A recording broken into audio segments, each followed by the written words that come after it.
களம் 8ல் 2 நிமிஷத்தில் சண்டையே முடிஞ்சு போச்சுங்க.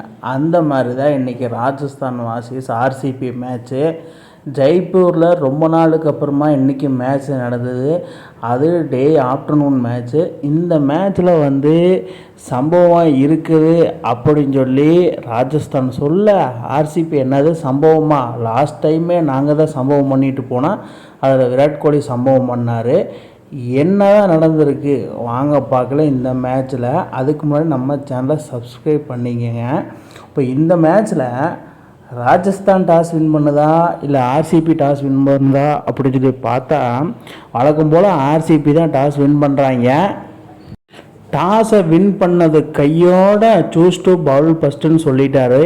ஏன்னா இந்த ஐபிஎல்லில் ஃபஸ்ட்டு மேட்சாக இங்கே நடக்க போகுது ஜெய்ப்பூரில். ஸோ கண்டிஷன்ஸ் எப்படி இருக்குன்னு தெரியாது. ஸோ ஸ்ட்ரைட்டாகவே கோ டு பவுல் ஃபஸ்ட் இன்னிங்ஸை ஸ்டார்ட் பண்ண ராஜஸ்தான் அணியோட கேப்டன் சஞ்சு சாம்சனும் ஜெய்ஸ்வாலும் பெரிய ஒரு இம்பேக்ட் கிரியேட் பண்ணுவாங்கன்னு நினச்சோம்.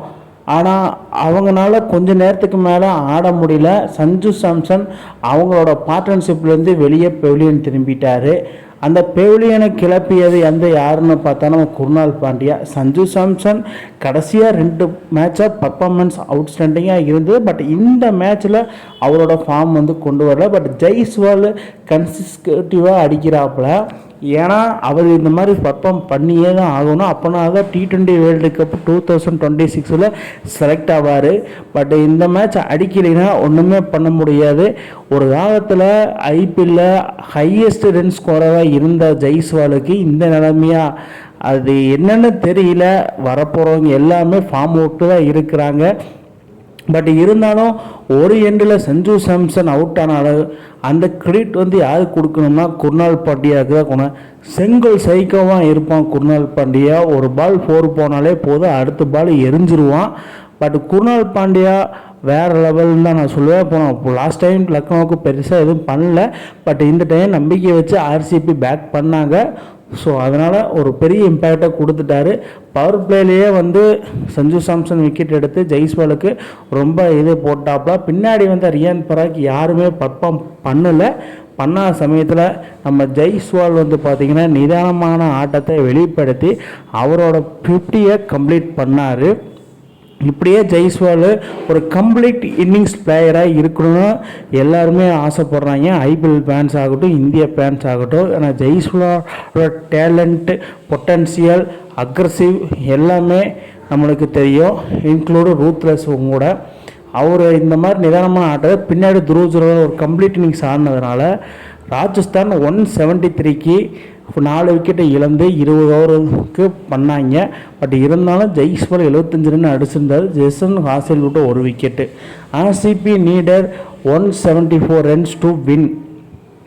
174 ரன்னில் ஒரு ரன்னா அதை நாங்கள் 18 ஓவர்லேயே அடிச்சுட்டு போயிடுவோம் அப்படின்னு சொல்கிற மாதிரி தான் இருந்தது. ஏன்னா இந்த கண்டிஷனுக்கு 174 போதுமானதான் எனக்கு தெரில. அது மேலே அடிச்சிருக்கணும். 200+ ஒரு டப்பர் ஸ்கோராக இருக்கும். பட் செகண்ட் இன்னிங்ஸில் ஸ்டார்ட் பண்ண ஆர்சிபி ஸ்டார்டிங்கிலே பில் ஷாட்டுக்கு நம்ம ஜப்ராஜர் வித்த காமிக்க ஆரம்பிச்சிட்டான். ஏன்னா பில் செல்ஸ் டூ திங்ஸ் அப்படிங்கிற மாதிரி தான் இருந்தது. ஃபஸ்ட்டு ஒரு 3-4 பால் பார்த்திங்கன்னா ஃபஸ்ட் ஓவர்லேயே ஸ்கிட் டவுன் ஆகி வந்ததுனால பில் சால்ட்டுக்கு என்ன பண்ணுறதுன்னு தெரியல. பட் இருந்தாலும் அதை ஒரு பெருசாக ஒரு பொருட்படுத்தாமல் இறங்கி ஒரு 6 போட்டாப்புல. ஜப்ராஜருக்கு என்ன பண்ணுறது தெரியல. First ஓவரே 10 run. பட் இருந்தாலும் நம்ம இந்த சேஸை அடித்தே தான் ஆகணும் அப்படின்னு சொல்லி விராட் கோலியும் பில் சால்ட்டும் ஒரு அருமையான பார்ட்னர்ஷிப்பை போட்டு கிட்டத்தட்ட ஆளுக்கு 60+ ரன்ஸ் அடித்தாங்கன்னு நான் சொல்லுவேன். ஏன்னா பில் சால்ட் ஒரு எண்டில் காட்டுன்னு காட்டிகிட்டு இருந்தாலும் இன்னொரு எண்டில் விராட் கோலி தட்டி சிங்கிள் போட்டிருந்தாப்புல ஒரு நிதானமான ஆட்டத்தை வெளிப்பட்டு. அதாவது ஐபிஎல்லில் பொறுத்தளவு ஒரு மேட்ச்சில் ஒருத்தன் காட்டுத்தனமாக அடித்தாலும் இன்னொருத்தன் அந்த எண்டில் சிங்கிள் போட்டு கொடுத்தாலே போது, ஈஸியாக சேசிங்கெல்லாம் அசால்ட்டாக பண்ணிட்டு போயிட்டே இருக்கலாம். அதுக்கு பேர் போனால் இவங்க 2 பேர். ஃபில் சால்ட் அடிக்க, விராட் கோலி தட்டி சிங்கிள் போட. பட் ஃபில் சால்ட் அவுட் ஆனதுக்கப்புறம் நம்ம கோலி பொழந்துட்டான். அதுக்கப்புறமா பின்னாடி படிகளும் போட்டு வெட்ட, விராட் கோலி சேர்ந்து வெட்ட ஈஸியாக வின் பண்ணிட்டு போயிட்டாங்க. இதில் ஒரு அற்புதமான விஷயம் என்னென்னா, விராட் கோலி 50 போட்டதுனால 150 கம்ப்ளீட் பண்ணியிருக்காரு அவரோட T20 கெரியரில். பட் இந்த ரெக்கார்டெல்லாம் அவருக்கு பெருசாக ஒன்றும் இருக்காது, ஏகப்பட்ட ரெக்கார்டை பண்ணி வச்சுருக்கிறாப்புல. அதை சொல்லையே ஆகணும். இதை பொறுத்தளவு மக்களே, ஆர்சிபியோட கம்பேக் எப்படி இருந்தது கீழே கமெண்ட் பாக்ஸில் கமெண்ட் பண்ணுங்கள்.